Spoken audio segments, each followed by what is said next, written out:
Ladies and gentlemen, today we're going to be looking at the 5 uses for alcohol. So when we say alcohol, what we're usually referring to is ethanol, the colorless active ingredient in all alcoholic drinks, from beer to wine to spirits, you name it. But alcohols are actually a class of chemical compounds, and ethanol is only one member of this alcohol family. Other common alcohols include methanol, glycerol, propylene glycol, and various others. But in today's video, I'm going to be specifically referring to ethanol. Now, it turns out that ethanol is a pretty remarkable substance with a practically endless list of applications in everyday life and industry. So let's have a look at some of the most important uses of ethanol. Just before we get into the video, if you want to get access to the free video training showing you how to control your drinking without AA or willpower, click the link in the description.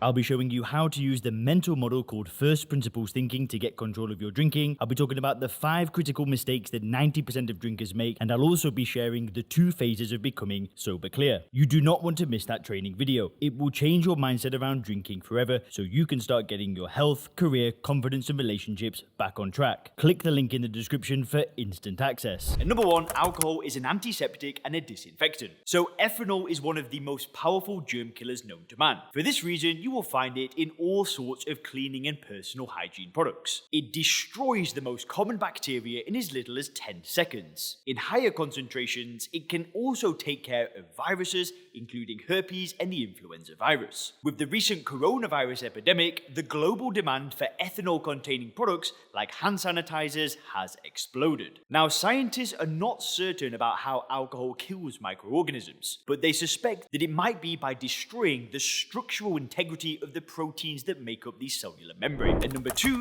the second use for alcohol is as an antifreeze. So an antifreeze is something that you add to a water-based liquid to lower its freezing point. For example, when you're trying to start and operate an engine in freezing temperatures, antifreeze is essential. Ethanol has a very low freezing point of minus 114 degrees Celsius, making it very well suited for this. Now, of course, if you've ever put an alcoholic beverage in the freezer, you may have noticed that it actually turned to ice at a higher temperature. And the reason is because the more water that you add to the mix, the higher the freezing point. So for example, a typical spirit with 40% alcohol will freeze at about minus 23 degrees Celsius. So ethanol was a widely used substance back in the early days of antifreeze, 100 years or so ago. Since then, it has largely been replaced by other chemicals, though it is still used in some applications. So the third use of alcohol is as a fuel. So ethanol as a biofuel is actually at the forefront of the green energy revolution. As an alternative to oil, it has the advantages of being a renewable energy source with lower carbon emissions. 95% of the world's fuel ethanol is fermented,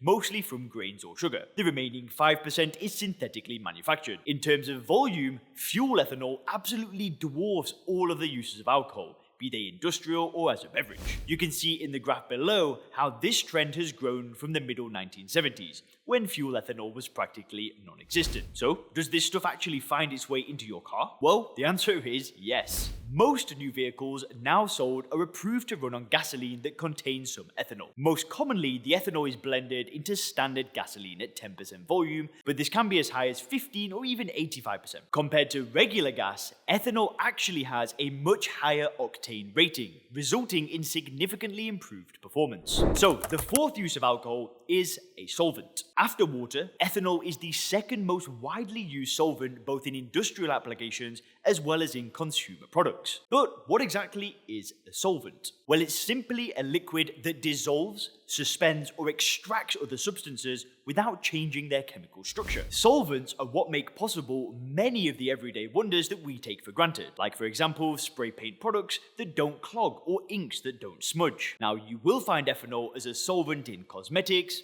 food colorings and flavorings, as well as cleaning agents, medicines, inks, paints, detergents, and countless other products. And it's easy to see why it's so widely used. It's a very effective solvent that's cheap, non-toxic, and with a relatively mild smell.